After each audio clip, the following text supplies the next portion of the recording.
Hello, fellow freaks. Goth Mermaid Gamer here, back with another reaction. And SonicHaXD has come out with the next chapter of Mortal Kombat 1 Doesn't Suck.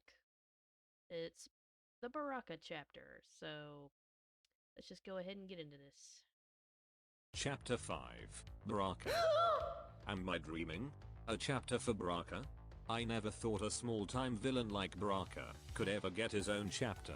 I was ecstatic Yay when for I saw Baraka. this. I do think this is why Sundo act like be evil. What? Whoa! Baraka? Whoa! That's awesome! We see our characters in the flesh pits, the most non-YouTube friendly place in M1K. Our heroes Don't plus let your Baraka kids are watch locked it. in the cage. Baraka then talks about his path to calm Kenshi a bit. I was doing well, trading goods up and down the Varta coast. Fun fact, before Yes. Baraka was a successful merchant, he was a soldier known as the Daybreak's Tribune, You're the Baraka Oh. who was the Daybreak's Tribune? which also means that he worked for General Shell. And to think I once proudly served you. My family was comfortable, happy. Then Tarkat came. He took my wife, then my children. So, there is a weird theory that came from this. The bald dad in the prologue could be Baraka. No. They both lost their children. They both are voiced by Steve Blum. And they both are bald.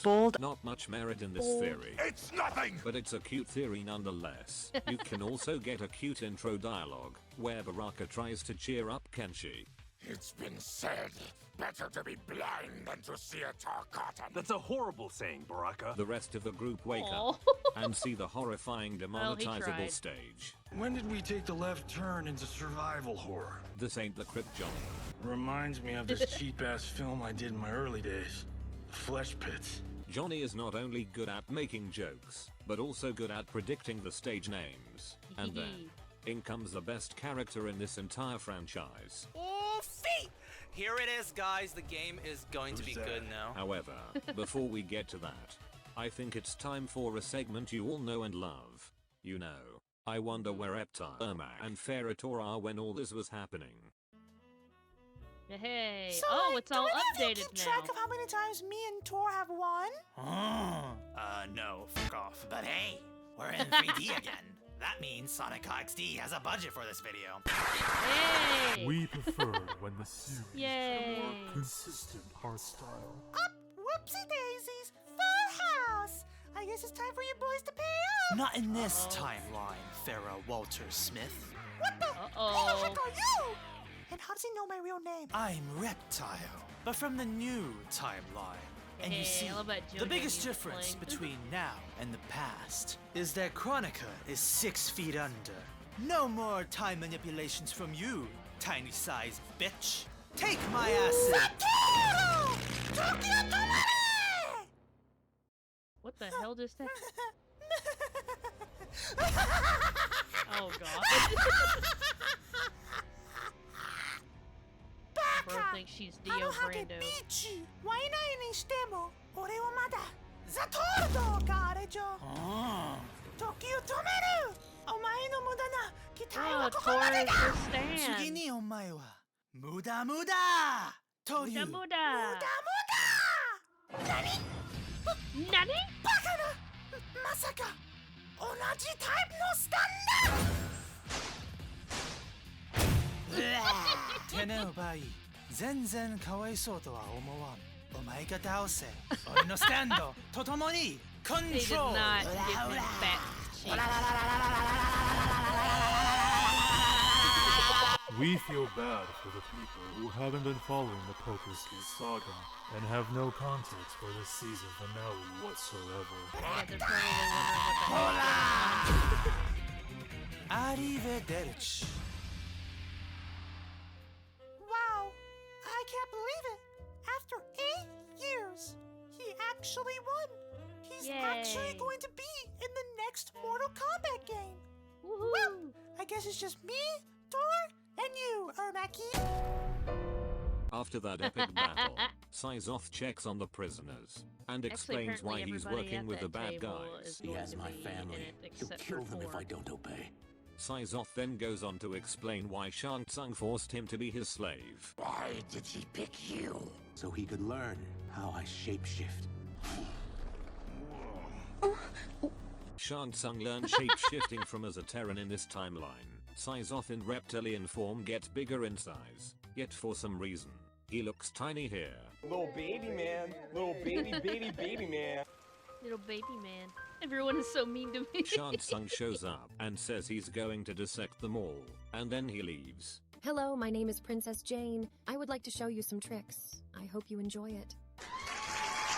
So, how do they go about preparing the vivisection? Wow. Maybe drugging them? Shoot them while they're behind bars? Or how about releasing a dozen hybrid Tarkatans and then release the heroes so they can have a messy fight? An astute strategy. Truly, I could not have devised a better one. Then an all-out brawl begins. Baraka stands there and does nothing for 4 seconds. And Kung Lao stands there and does nothing for 10 seconds. Help out Kenshi Baraka, he's just right next to you. Kenshi and Johnny get thrown into the electric chamber, and just as Kung Lao is about to be thrown into, one of the Tarkatans gets distracted by the other chained up man, and starts rubbing his face all over him. And now we transition into the gameplay. You fight against 5 Tarkatan clones. With a K, by the way. Fighting multiple characters with less health at once is not exclusive to the story mode. You can also get it in invasions mode. If you go all the way to the right of the stage, you can see Johnny and Kenshi locked in the chamber. The Flesh Pits is the second returning stage in the series. It first debuted in MK9. The biggest difference between the two is that the M1K version is way more grotesque, whereas the MK9 version has naked Melinas. So it's really hard to determine which one is better. Naked. The third round theme of this stage goes fucking hard, by the way.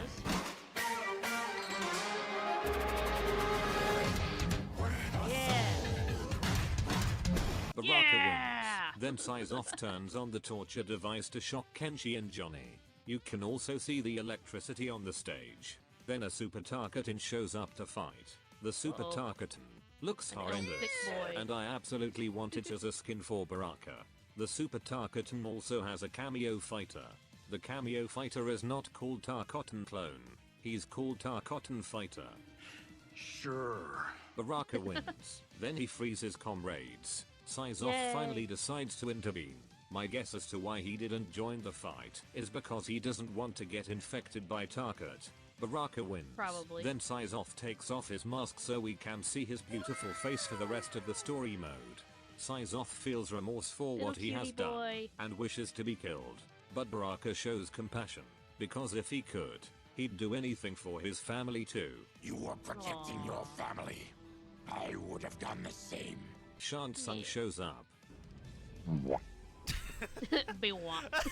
I absolutely love his goofy What the expression hell's going on here? What did you expect? Is this how you usually prepare for your vivisection? I could not have devised a better one. Honestly, you should have just been here. Why were you only gone for like 5 minutes? I have other matters to What, which did I you must have to go attend. take a tinkle? If you want to look like a princess or a prince, you need to act like one. This is mirroring. Oh It's no. possible technique that involves Oh fuck. Oh yeah, I had something I was doing. Oh my. Johnny with a sword? What are you going to do? Clean the Tarkatan's teeth with that? Sizoth, you Then Shang Tsung uses the OP Windbreaker talisman. Cheer up, Sizoth. I'm reuniting you with your family. Unfortunately, Sizoth's family has already been killed, making everything he's done here pointless. Princess Jane. They try to escape, but the door has been sealed. Sizoth's lizard form makes him bigger, stronger, harder. But I guess he's too depressed to remember that, so Baraka has to shoo him away so that he can be the strong man.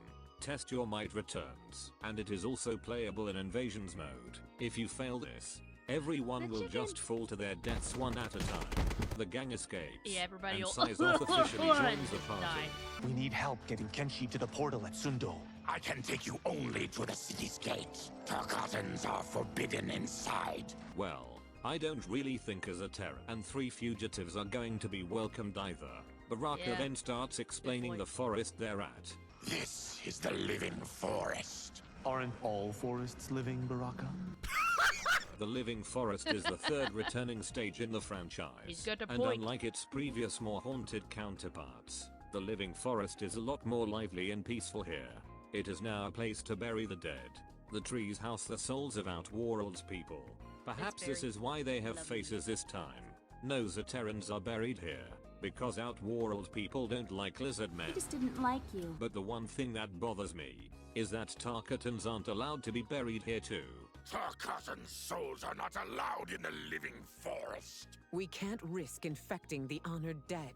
Wow. Sindel believes that How Tarka is that can gonna infect work? the dead souls. She just might be more racist than KK. Filthy Tarkat. Sizoth then goes on to explain how he met Shang Tsung. It's kinda long, so I'll cover it in the Reptile episode. Suddenly, they hear screaming. Reptile transforms into a green lizard with a thick tail and elongated arms. They see Michelle Yeoh killing a bunch of Tarkatan hybrids. Thick tail. You go, Ashra.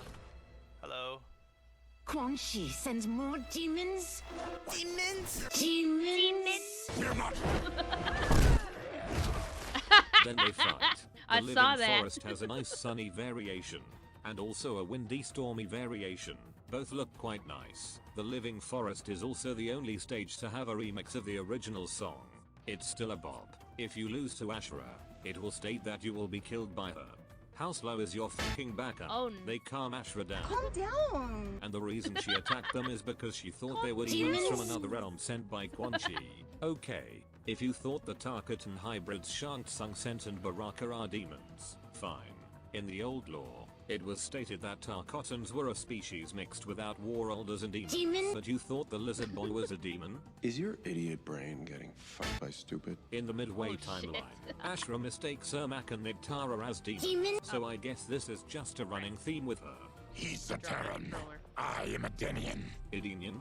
That's an interesting change, but I still don't really know what Edenia is in this timeline. It's either another realm, or a place that's part of Outworld, and I'm leaning more towards the latter, because the rulers of Outworld are all Edenians. I am a Denian.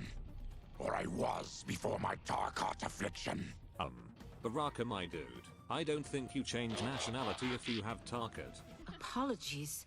I'm glad I've caused neither of you permanent injury.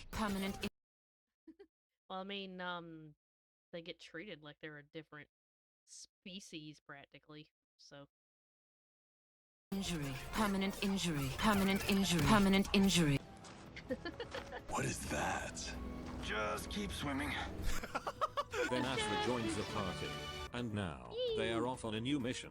But I'll talk about all that and Ashra in the next episode. Welcome to the Double ID, interesting intro dialogues, where we look at character intro dialogues to gain more information about the current chapter we're on. Despite the flesh pits being heavily associated with Shang Tsung, Quan Chi was the one who made it. It was you who built Shang Tsung's vivisection chambers. Who else could devise such a treasure? Omni-Man might be able to treat Baraka. Viltrumite medicine could cure your disease. What strings are attached to that offer?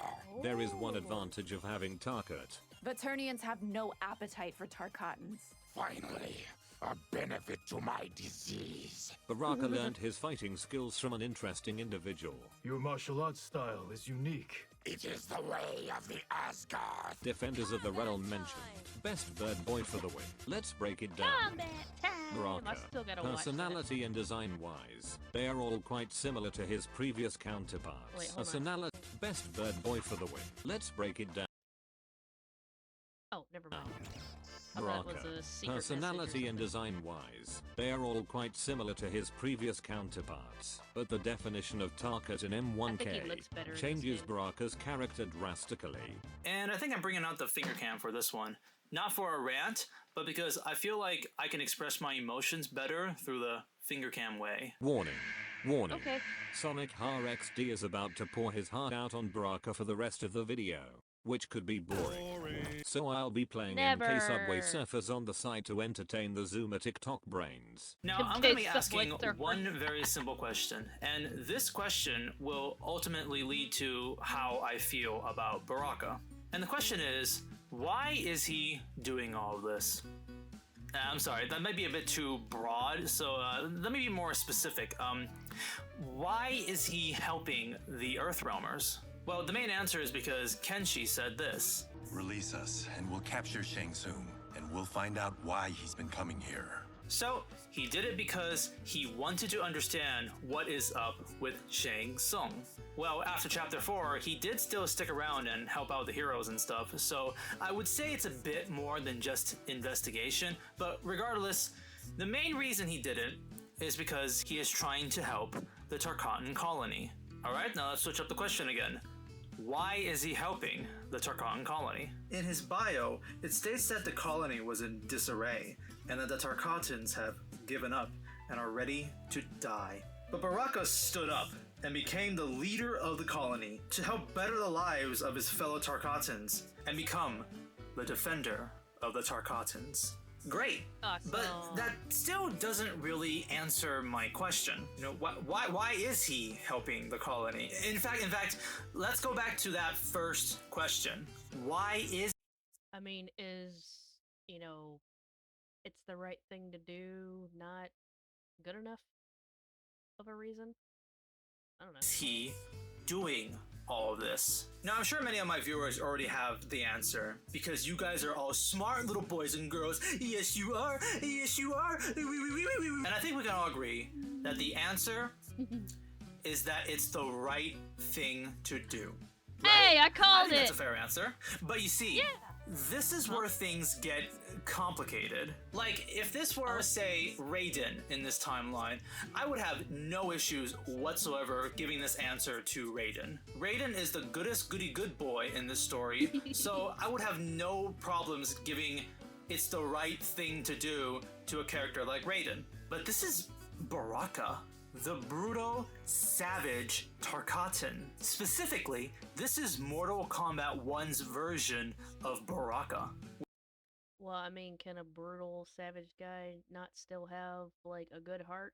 Like, come on. Where he pretty much lost everything. He lost his life, he lost his family, and most notably, there is no happy ending waiting for him. He will decay, he will deteriorate, he will lose his mind, and then he will die. So, I ask again, why is he doing all of this? There is nothing left for him. He literally has no reason to do any of this. And yet, he does. You see, this is something that fascinates me about Baraka's character. If I were a writer, and you gave me the bio of Baraka, I would just make him a villain. Like, this is such a simple setup for a villain. He's a brute and he loses his mind, so he attacks the heroes. He joins General Shao because of the way Outworld treats Tarkatans. Shang Tsung lies and says that he has a cure for Tarkat. Making him a bad guy is so much easier. And yet they don't do this. You see, this is what makes analyzing Baraka so interesting, because no matter what I conclude out of this section of the video, I can't 100% guarantee that that is the actual reasoning as to what makes Baraka Baraka. Baraka actually reminds me of a character from Beastars called Gosha. If I get a chance to talk about Beastars, I'm gonna take it, especially when it's a skelly! So Gosha has an extreme... Oh, I have not watched Beastars yet. Should I watch it? Extremely tragic backstory, and it's so sad that I feel like this guy should be in like a complete depressed episode for like the rest of his life with what happens in the past. And not only that, he is a Komodo dragon, and in the world of Beastars, a Komodo dragon means that you are 24/7 a poisonous creature, and that is the outlook that society looks on you. And because of that, even Gosha himself knows that he has to be very careful around people. He tries to make sure that he's isolated from other creatures. He doesn't want to like accidentally poison other people. And society treats him like a monster, and he believes that himself too. So with all these in mind, what kind of a person do you think Gosha turns out to become? Oh, is he bitter towards the world because of the way he's being treated? Is he constantly angry? Is he constantly depressed? No. Gosha is somehow the most caring, humble, nicest character in the entire series. Who cares and loves his grandson, and in general is like one of the best characters in the series. In fact, there is another character in the series that is also a Komodo dragon, and he's just a mafia boss. Like, he uses his poison to attack others, and, you know, kind of a perfect setup for a character like a Komodo dragon should be. Yet Gosha doesn't do that. He doesn't go that route at all. Now, if you thought my Beastars comparison was weird, then let me talk about the Bible. I know I'm unironically doing the person recites a quote from the Bible to make his own point stronger thingy, but I really do find one of its stories to be really related to the topic at hand. And that story Oh, and you got like the worst is version Job. of it too. Now, this is a pretty well-known story. God takes everything away from Job to test his faith, and in the end, he gives double of what he took as a reward of Job's faith. The moral of the story? Have faith in God. Now, the aspect I'm looking at isn't the main moral of the story. The part where I'm focusing on is Job's suffering. Job lost everything. And not only that, he lost everything from the one he trusted the most. The God that he devotes everything to. And honestly, he should feel betrayed. He should feel like everything he's built up for has been thrown away to nothing because of the one he trusted the most. Job has every reason to hate God, and yet he doesn't. Gosha has every reason to hate the world, and yet he doesn't. Baraka has every reason to give up, and yet he doesn't. The last line in Baraka's bio might be the biggest clue as to what his motivations are. He knows that as long as he fights, he will never truly be a victim. To Baraka, helping his fellow Tarkatans, bringing up their spirits, surviving, is a way to stick it up to Tarkat itself. Now, after everything I've said, let's go back to the first question again. Despite it's the right thing to do being a pretty good answer, I think I have a better one that I don't even think Baraka himself knows about. Why is Baraka doing all of this? It's because he's genuinely a good guy.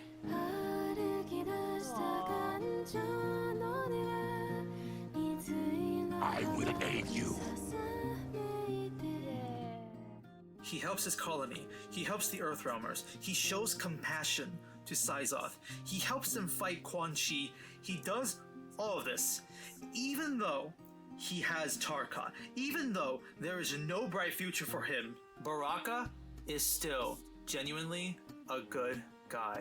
I never really cared about Baraka throughout the franchise. He's always just been the little minion that is iconic. But since he jobs so much, I couldn't care less if he makes it into the next installment or not. But in M1K, I really like him. He's cool, he's tragic, he's way more interesting than before. I am now a huge fan of Baraka. Yeah. In fact, I go as far to say that Baraka is my favorite character in Mortal Kombat 1. Story-wise.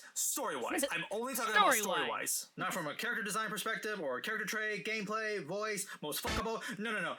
Only story-wise. All that is reserved for another special someone. But in the end, I really like Baraka and his indomitable human spirit. Yes.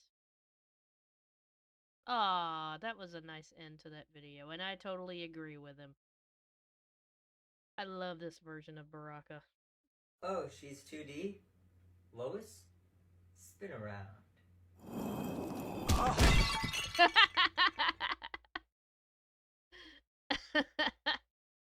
Oh, Lord. Okay, so that was SonicHaXD. Mortal Kombat 1 Doesn't Suck, Chapter 5, Baraka. That was a very good one. Alright, so, yeah, thanks for joining me on this. Tell me what you thought in the comments.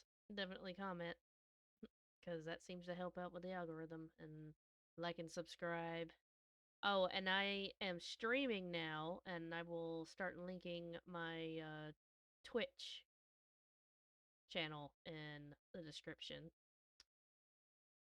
So, yeah, love you guys, and I'll see you on the next one. Goodbye.